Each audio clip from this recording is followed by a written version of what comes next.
ओम नमः शिवाय दोस्तों, आप सभी का मेरे चैनल नारायण रत्नावली में स्वागत है। आज की इस वीडियो में मैं आपको माँ दुर्गा के 8वें स्वरूप माँ महागौरी की कथा सुनाने जा रही हूँ। वीडियो अच्छी लगे तो कृपया कर मेरे चैनल को लाइक, शेयर, सब्सक्राइब करें। आज नवरात्र का 8वां दिन है, जिसे महाअष्टमी भी कहा जाता है। इस दिन माँ दुर्गा के 8वें रूप महागौरी की पूजा की जाती है। महागौरी को सभी देवताओं की आराध्य देवी माना जाता है। महागौरी की पूजा करने से भक्तों को सभी प्रकार के कष्टों से मुक्ति मिलती है। महागौरी भक्तों को सुख, समृद्धि और आरोग्यता प्रदान करती हैं। माँ महागौरी दुर्गा माँ की 8वीं शक्ति हैं।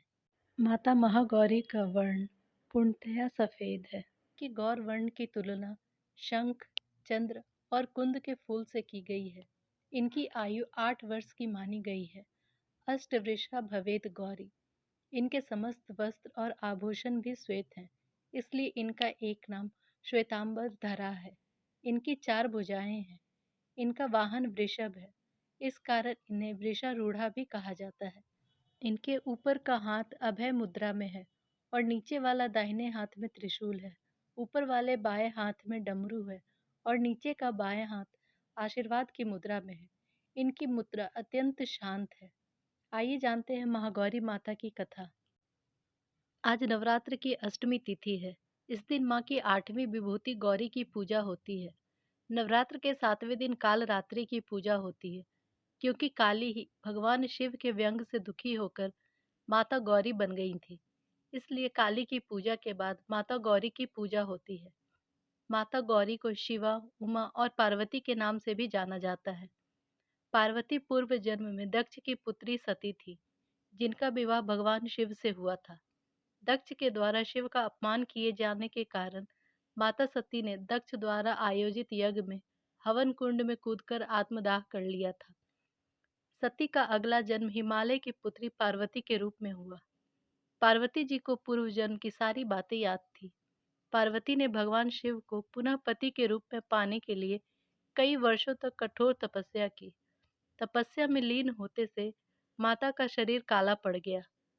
भगवान शिव माता पार्वती की तपस्या से प्रसन्न होकर पार्वती को पत्नी के रूप में स्वीकार कर लिया। एक बार इंद्रलोक पर शुंभ और निशुंभ ने आक्रमण कर दिया। देवताओं को पराजित करके इन दोनों भाइयों ने स्वर्ग से देवताओं को भगा दिया। भगवान शिव यह जानते थे कि देवताओं को माता पार्वती ही कष्ट से मुक्ति दिला सकती हैं।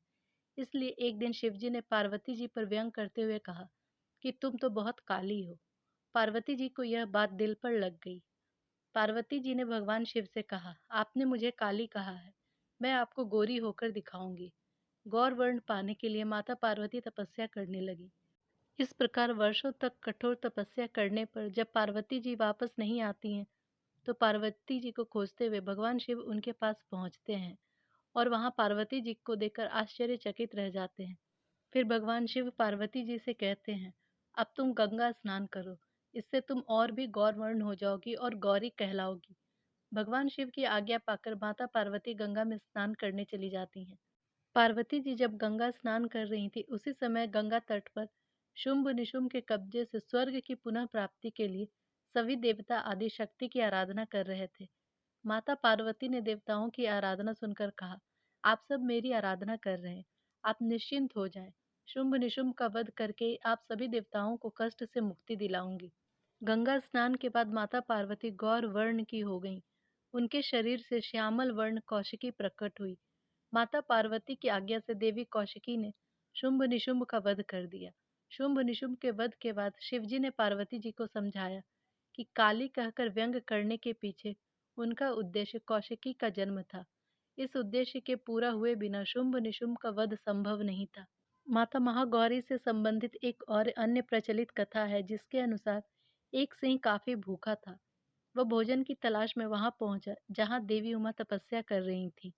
देवी को देखकर सिंह की भूख बढ़ गई, परंतु वह देवी के तपस्या से उठने का इंतजार करते हुए वहीं बैठ गया। उस इंतजार में वह काफी कमजोर हो गया। देवी जब तप से उठी तो सिंह की दशा देखकर उन्हें बहुत दया आई।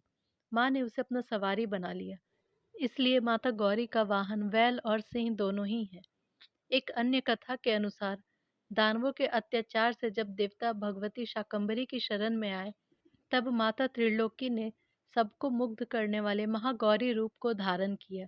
यहाँ पर माता महागौरी आसन लगाकर शिवालिक पर्वत पर विराजमान हुई। यह वही स्थान है जहाँ शाकंभरी ने महागौरी का रूप धारण किया था। माँ महागौरी की पूजा विधि। पूजा में माँ को शुद्ध सफेद वस्त्र, फूल, अक्षत, धूप, दीप, फल, मिठाई आदि अर्पित किए जाते हैं। इस दिन माँ दुर्गा की पंचोपचार सहित पूजा की जाती है।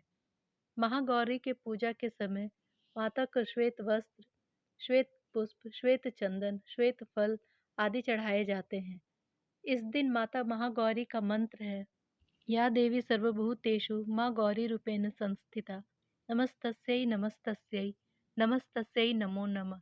हे माँ, सर्वत्र विराजमान और माँ गौरी के रूप में प्रसिद्ध अंबिके, आपको मेरा बार बार प्रणाम है। हे माता, मुझे सुख और समृद्धि प्रदान करो।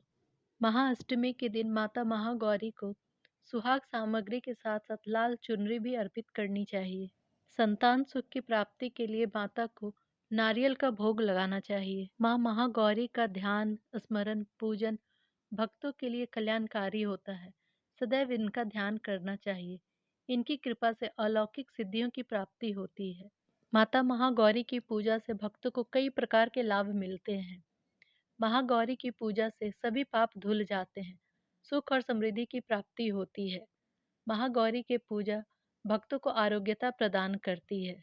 इनकी पूजा से भक्तों को मोक्ष की प्राप्ति होती है और सभी प्रकार के कष्टों से मुक्ति मिलती है। वे सुखी और समृद्ध जीवन जीते हैं। महागौरी की कृपा से मोक्ष की भी प्राप्ति होती है। माँ गौरी का प्रिय रंग सफेद है। भक्तजनों को पूजा करते समय सफेद, पीले या गुलाबी रंग के वस्त्र पहनने चाहिए। माता महागौरी की पूजा से सौभाग्य की प्राप्ति होती है और कष्टों से मुक्ति मिलती है। आज के दिन का महत्व। माँ महागौरी के पूजन से सभी 9 देवियां प्रसन्न होती हैं। भगवान शिव ने अपनी जटा से बह रही गंगा जल से माता भगवती गौरी का अभिषेक किया था। तब भगवती ने पूर्ण गौर वर्ण धारण किया। यह सौभाग्य का सूचक है। माता रानी आप सबों की सभी मनोकामनाओं को पूरा करें। जय माता दी।